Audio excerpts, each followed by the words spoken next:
So welcome to Stop Fainting Snippets, and we're going to talk about a very important diagnosis that we often see in our clinic that can often be associated with different types of syncope, and it's called Psychogenic Pseudosyncope, or PPS. So Boone, can you just define psychogenic pseudosyncope? So psychogenic pseudosyncope is an episode of apparent loss of consciousness, but which occurs in the absence of any hemodynamic changes, which means your blood pressure is normal.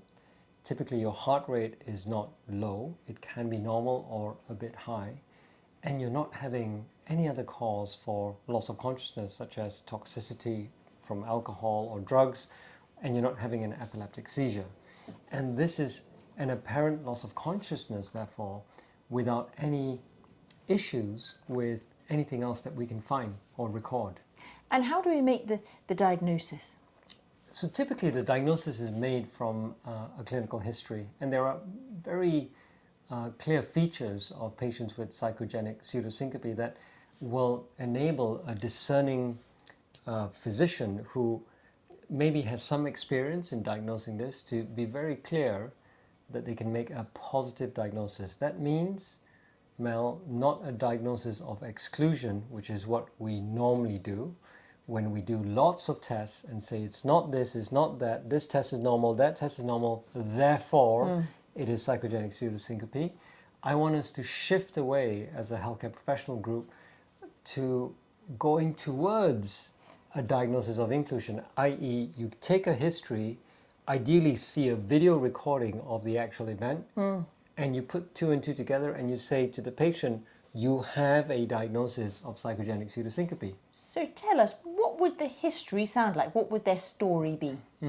So typically, in the two facets to that question, one is the historical basis of the patient's, let's say, past life events.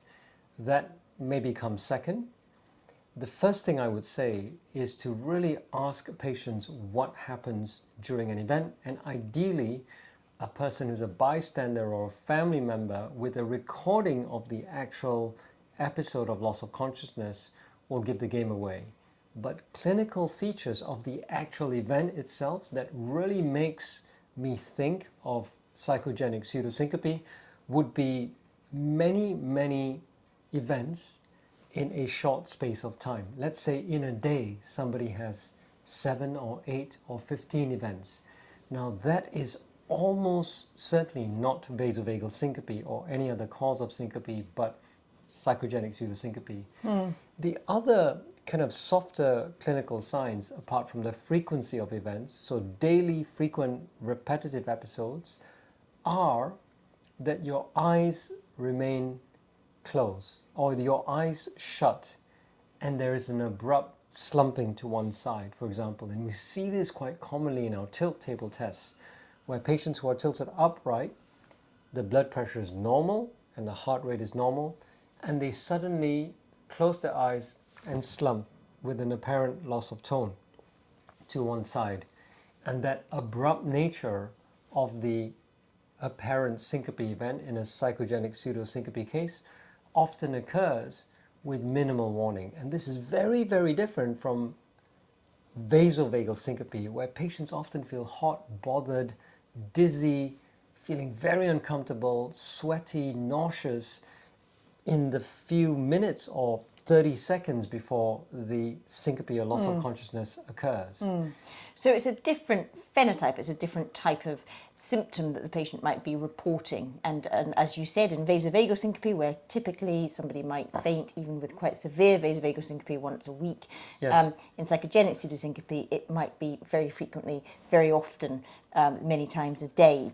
And I suppose the other thing to note is that we often see patients who have vasovagal syncope who also can develop psychogenic pseudosyncope, and they can recognise the different symptoms that they get. So what's going on? So, I'll come back to your first question, and you said, what are the features? And I talked about the secondary questions to ask in the clinical history. What's going on will feed into that, because So we know the features of patients who you see a video, you take a history about how often it occurs, what they're doing with their eyes, how quickly they recover is something we didn't speak about.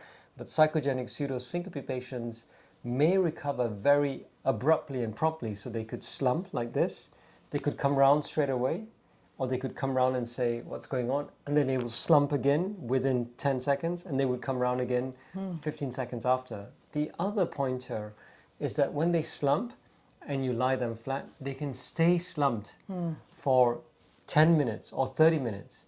Now, we know from our experience of tilting hundreds, if not thousands of patients who have vasovagal syncope, that when you hold somebody upright and their blood pressure collapses and you have fainting or syncope, vasovagal, and you tilt them back to the horizontal position, recovery is fairly quick. Recovery is within 5 to 15 seconds, and the patient starts to come round as the blood pressure pooling with gravity reverses. Now, in psychogenic pseudosyncope, this does not happen because there is no drop in blood pressure in the first instance, and so depending on when the switch occurs in the brain, it can take a variable amount of time, 5 minutes, half an hour, 1 hour.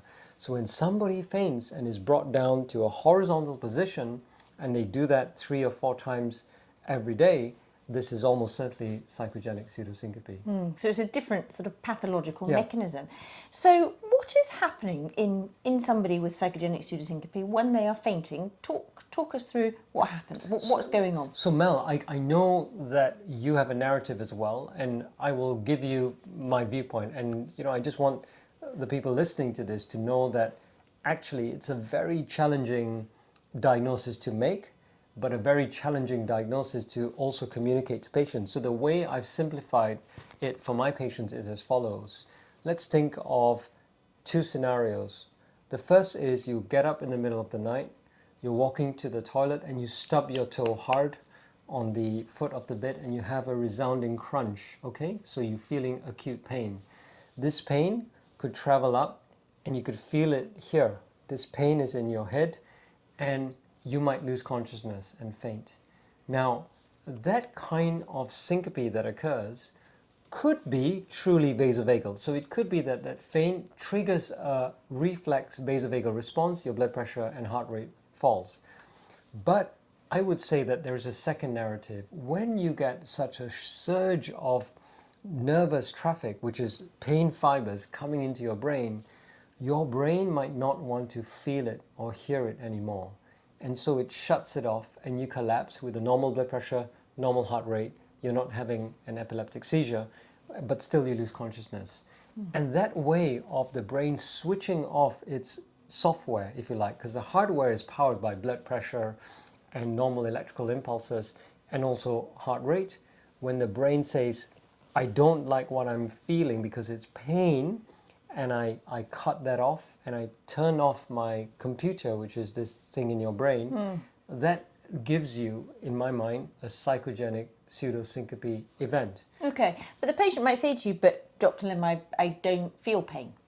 Fine. So there's a second form of pain, and the second analogy I will step through is, let's say you have a pet dog or cat and is running across the road, but you see a bus approaching it and it hits your dog flies in the air. You don't know if the dog is alive or dead. But the emotional trauma makes you look back or recoil, and this pain of the bereavement or the trauma that you've experienced may flood your brain in the same way, which means your brain doesn't like to receive it anymore, and it shuts off any consciousness. So you apparently lose consciousness in the presence of a normal blood pressure and heart rate. So, and this is happening obviously at a subconscious level. You're not aware that this is happening, but it's your brain which is turning off the software, as you say, that makes the person collapse. So I think that's difficult in these 2 scenarios that I've given you, because in both those instances, you are very aware you're in pain, physical pain in the first instance, and emotional pain with the dog in the second instance. But let me give you a third example. Suppose you have been traumatized in school, you were bullied in school as a child, and every time you recall this memory, you have a surge of pain, but an emotional kind of pain. Now, you've traveled on 20 years in your life, and something else has happened in your life because you've had a mirroring trauma at your workplace, let's say, and you forgot about your school trauma from many, many decades ago, like 2 decades ago, you're at work and you have a similar, not identical, but a similar experience. Now, this evokes a very, very strong, amplified response because there's something that was not resolved in trauma in your childhood that then comes on and overlays on top of that.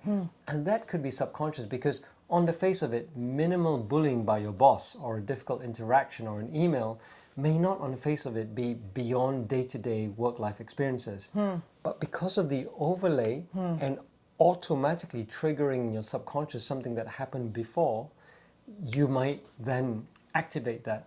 So it might be the way that your brain or your body reacts to stress, for example. Yeah. Yeah. And I think that is one of the common features that I see, not in everyone, but in, I would say, 90% of patients that I see, and indeed this has been borne out in the literature, that a significant proportion of patients with psychogenic pseudosyncope have had some form of early trauma, and whether that's physical, emotional, mental abuse, which is very common in this group of patients, and some of the abuse has been forgotten. So I remember distinctly, Mel, very clearly, one young patient who had come to see me for 3 years, and I couldn't figure out why she was still doing it.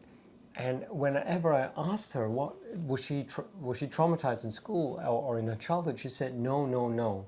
It's only until a stepfather came with her one day at year 3 and sat next to her, and I asked her the same question, and she said no.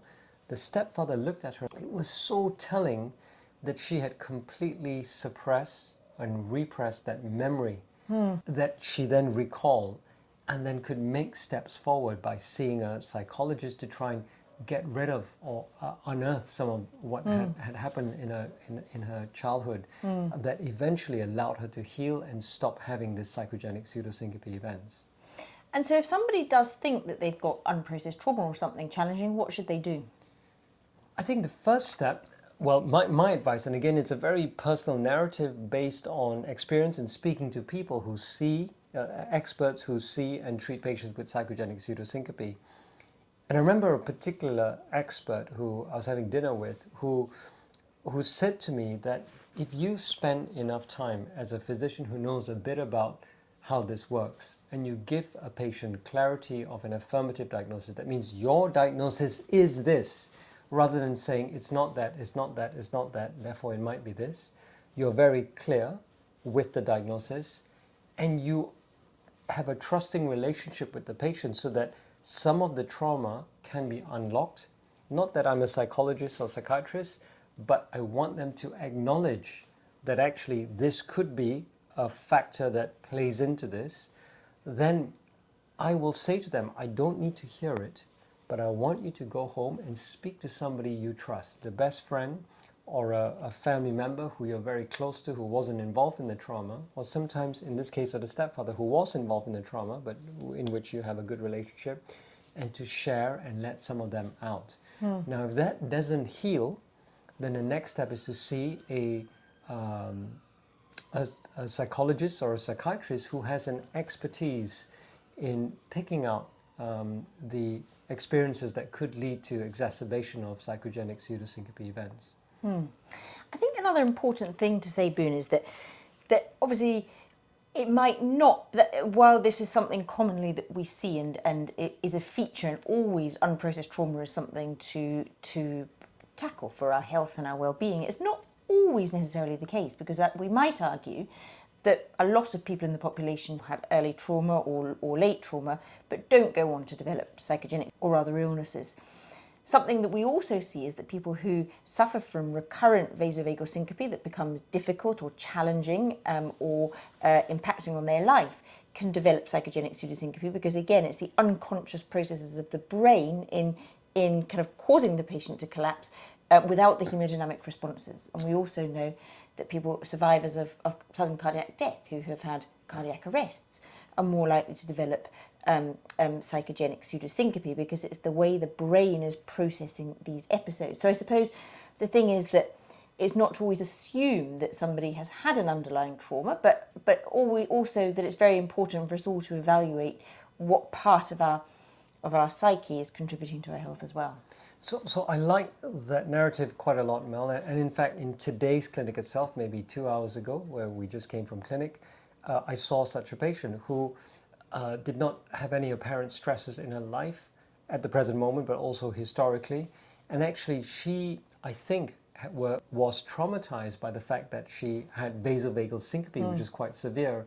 And imagine that trauma of not knowing how to cope with an illness that drops your blood pressure and makes you collapse to the floor, that rising feeling of the adrenaline surge to prevent your pre-syncope, which is when you're trying to fight it from becoming full-on syncope, is in itself a state of high adrenaline surge, i.e. a stress response. And that in itself, I completely agree with you, is one of the common triggers of the psychogenic pseudosyncope. Coming back to your first point, that these two conditions often coexist, and is one of the strong reasons why psychogenic pseudosyncope is often missed for many, many years, even in a syncope clinic. Yes. And so the million-dollar question that, of course, people will want to know, does it get better? So the answer is yes. And, you know, from my personal experience, also speaking to people, patients can heal at the end of a consultation. Because the moment you unlock and educate them about what it is that is causing this, it need not happen anymore. Because it's the lack of understanding and the assumption that the doctors don't know what they're doing, or we don't have an affirmative diagnosis, everything is excluded, a diagnosis of exclusion. That's very unhelpful. I think the narrative to take is to say to your patient, you have got psychogenic pseudosyncope, and these are the reasons why, and talk about that signal processing which is not done correctly, and that signal processing, and just talking about that, Mel, very strangely, can often allow the patients to gain deep insights. For example, they can now say, I've got two things. I have vasovagal syncope when I feel dizzy, I feel panty and nervous, anxious, I feel like vomiting, and then I faint. And then they have a second revelation that, at other times when I just black out like this, it's different. And they can try and kind of unpick that and somehow subconsciously heal. Yes, and exactly. And the key point is that they recognise those two symptoms. But of course, because this is such a subconscious process, it's understanding that as well, that it's not something that somebody can necessarily control over time, but understanding the physiology and the background to what causes this can help it get better. But the key message is that it can get better, and it is eminently treatable. I will give another very clear example of a patient or a couple of patients who were treated by Trish, our fantastic nurse specialist, and they had been struggling with a dual diagnosis, one of vasovagal syncope, but because the vasovagal syncope was not adequately treated and they were still fainting very frequently, it really triggered a stress related to the vasovagal syncope itself. So it's not that the vasovagal syncope itself in the lead up to fainting would cause stress. They were stressed because they were not getting better. And it's only when Trish tilted them and gave them a very clear explanation of what vasovagal syncope is, and one of them actually had one of these events, the psychogenic events, on the table, and Trish was able to say, look, that is not vasovagal syncope, this is psychogenic pseudosyncope. And immediately following the tilt, and since the tilt, not a single further episode of psychogenic pseudosyncope, all because of education, communication, and understanding. Further highlighting the value of tilt table tests, isn't it? Showing somebody what their body's doing, what their brain is doing, but also what their heart rate and blood pressure is doing, and understanding it with an expert in physiology can really help. That's exactly right. It's a very validating experience and a confirming experience to have a tilt to make a diagnosis. But I would caution, Mel, because some of our audience watching this may not have access to a tilt, or Trish, our excellent tilt nurse. And I don't want you to be despondent or saying, oh, you need to get a tilt to make a diagnosis. Oftentimes, on the basis of what I said with the clinical history itself, Understanding it, yes. you can make a diagnosis of psychogenic pseudosyncope without a tilt with just taking a very detailed history. And as we always say with syncope, the history is what gives the diagnosis away. Yeah. Thank you very much, Boone. Very welcome.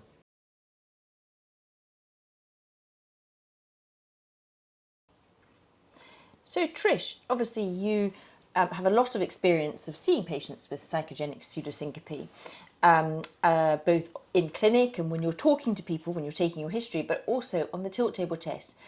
How do you see it? Well, I think you've covered many different scenarios that we see. I think very often it's interesting when you get the history of a patient of how they've behaved previously or their experience of vasovagal syncope before. But I think sometimes I explain it to a patient as a way, it's almost as if the patient has the psyche, whether you call it subconscious, is trying to process how it's managing a current stressor. And many patients, they'll go back to maybe having fainted once when they were quite young. Maybe it's when they're no longer afraid of needles, but they had vaccinations when they were at school, or there was something that happened that they fainted, they had a fall or something, and they've lost consciousness. And then as an adult or later on, they're facing a different set of stresses completely. But then they develop this sort of psychogenic, repetitive, recurrent syncopal episodes, and especially when you see it on the tilt test. And I, just from my experience, my clinical experience and listening to their stories, and I wonder if it's a form of the way the body says, well, this is how I managed that that stressor that it was completely new to me when I was 6 or when I was 8. And as an adult, yes, I'm no longer afraid of that particular stressor, but maybe there's something else now that is challenging me. And it's almost like a safety valve that the body says, well, I did this is how I managed to protect you when you were 8 or 6, and this is how I'm doing this now. It's almost as if it's all the things we've discussed before about this sort of surge of pain in whatever form that may be. That you just don't quite know how to manage it, and it's just a protective mechanism. I think it may not feel being very protective because it may interfere with your day-to-day life or interfere in your life in so many different ways, but it's almost as if it's a protective mechanism that the body has gone a bit misguided. Has got a bit misguided, but it's used it before. And I suppose in healing and finding a way forward, it's almost as if you now have to find a different way of managing that. That you recognise that most of my patients they don't want to be doing this multiple times a day. And I think the key thing, absolutely key thing, which I don't think has been said explicitly in our discussion so far, is the patient is not pretending. And I think in all the years I've been doing this job, which is almost like 12 years now, I've only had 2 patients that I would say have pretended to faint. Which is an entirely different thing. So how many thousands of tilts that we've done? This is a completely different thing to somebody pretending. Absolutely. To do this. So in psychogenic pseudosyncope, it is happening. Yes. It is a genuine and real symptom. Yes. It's something that's so deeply within the software of the system that it's difficult to identify. Yes. But it's certainly yes. And very often for the patient, it's far more destructive. Yeah. And causes far more morbidity. Yeah. Than the true vasovagal syncope, if you like. Which is why then the education aspect is so important, because actually understanding that that's what's gone wrong is the key to improving it. Thank you, Trish. You're welcome.